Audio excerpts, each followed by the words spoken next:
Bienvenue dans notre session dédiée à Matplotlib, l'un des outils les plus populaires pour la visualisation de données en Python. Si Matplotlib n'est pas encore installé, je vais tout simplement vous montrer comment faire. Donc dans un premier temps, ce que vous allez faire, c'est vous rendre sur le notebook interactif qui vous semble le plus pertinent. Ensuite, on va tout simplement installer Matplotlib avec un pip install matplotlib. On exécute la cellule et puis on va tout simplement attendre que l'installation se termine. Une fois que c'est installé, on va tout simplement l'importer. Donc pour l'importer, on va faire import matplotlib.pyplot que vous avez juste ici as plt. Donc on va exécuter la cellule et là on a Matplotlib donc qui est installé et qui est importé dans notre notebook. À partir de maintenant, on va pouvoir commencer à créer nos premiers graphiques. Donc ensuite, on va créer tout simplement deux jeux de données, donc qu'on va appeler X et Y. À l'intérieur, on va tout simplement rentrer de la data. Donc tout simplement, je vais mettre des petits crochets par ici et par ici. Et puis ensuite, on va pouvoir mettre les chiffres que l'on veut. Donc par exemple, 1, 2, 3 et 4.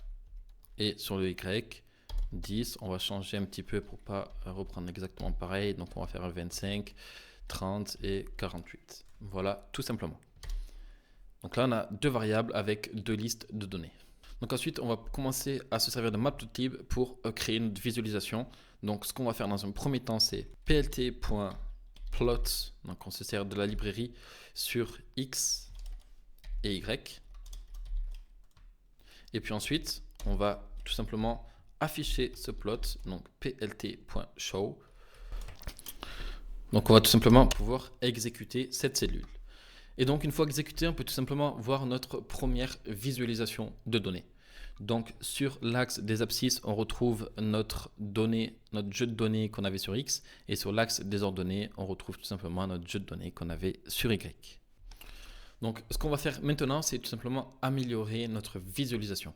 Donc on va tout simplement ajouter des titres.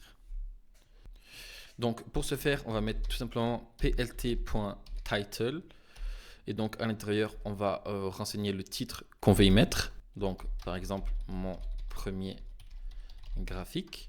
Donc on va pouvoir donner des noms à nos axes. Donc pour ce faire, on va faire plt.xlabel. Entre parenthèses, on va mettre le nom de notre label qui sera tout simplement axe X. Et donc on va aussi pouvoir changer le label des ordonnées. Donc on fait exactement la même chose, sauf qu'on change le X en Y. Et pareil dans le titre.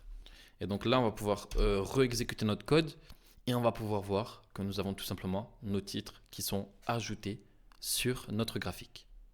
Maintenant, ce que nous allons voir, c'est des graphiques à barres. Pour ce faire, on reste dans le même principe, soit qu'on va utiliser plt.bar. Donc on va utiliser plt.bar, toujours avec X et Y. Et ensuite, ce qui va nous intéresser, c'est tout simplement de l'afficher.